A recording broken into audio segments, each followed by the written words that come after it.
السلام عليكم ورحمة الله وبركاته. نهاركم أبيض. النهاردة فتحت للديكورة لوحديها اهي. اللهم صل على النبي. الجو حلو، فيه مطرة خفيفة كده، قلت أهويهم. بقالهم كام يوم مقفلينش، الديكورة دي مشخورة.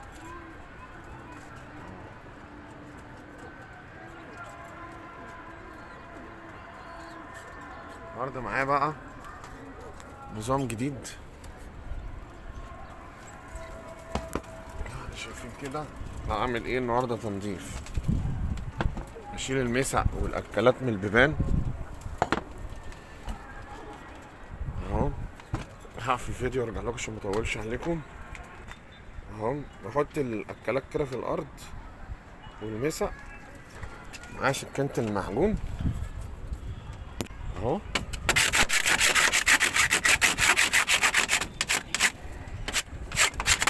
موضح ايه ضغط الكورة اهو بالطريقة دي. عندي مقشة زي دي، ده خبطة كده اهو اهي. طبعا فاتح الديكورة اهو، ادي باب خلص. طبعا كده كل كام يوم الديكورة ما بتحتاجش تنظيف كتير يعني، انها ايه مش زي الاسوس. ادي الباب التاني اهو.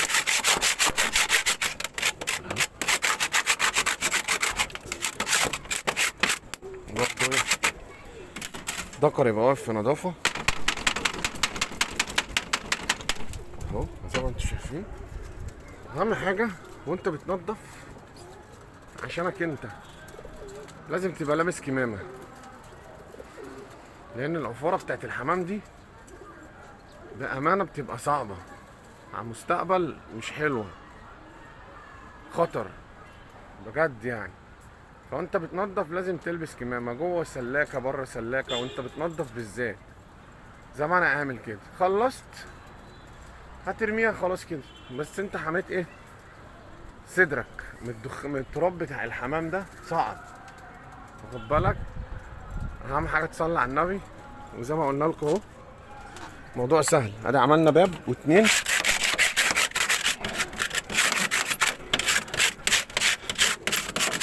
وادي التالت.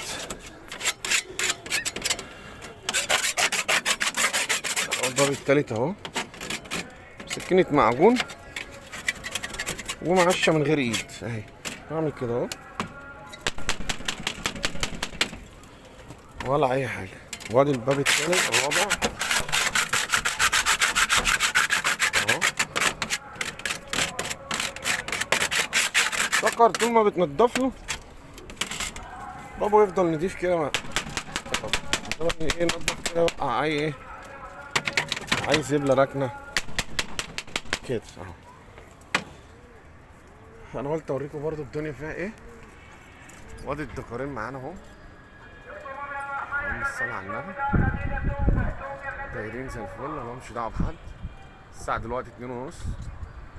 أهم حاجة تصلي على النبي.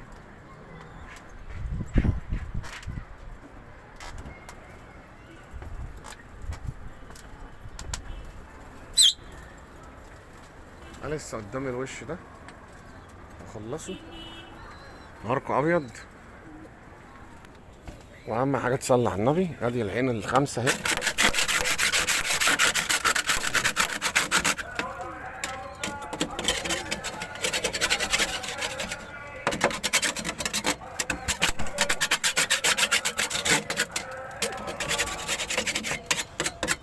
نظافة حلوة كل كام يوم كده تنظيف. بص تلاقي العيش رايقة وفايقة كده. ادي المشي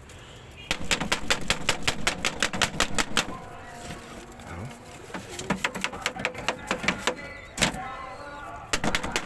بس نتفت. وادي العين ثابتة اهي.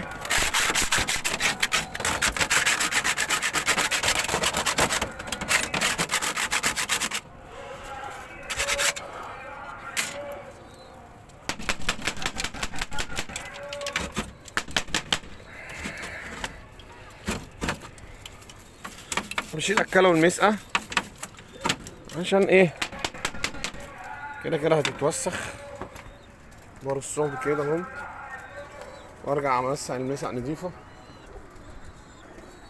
والاكلات تبقى نضيفه، الميه ما يبقاش لها ريحه وحشه، كله يبقى تمام. قلت اوريكم معايا التنظيف كده على الهادي. معانا الديكور اهي، طايره الجو هوا حلو، اهم حاجه تصلي على النبي، نهاركم ابيض. السلام عليكم ورحمه الله.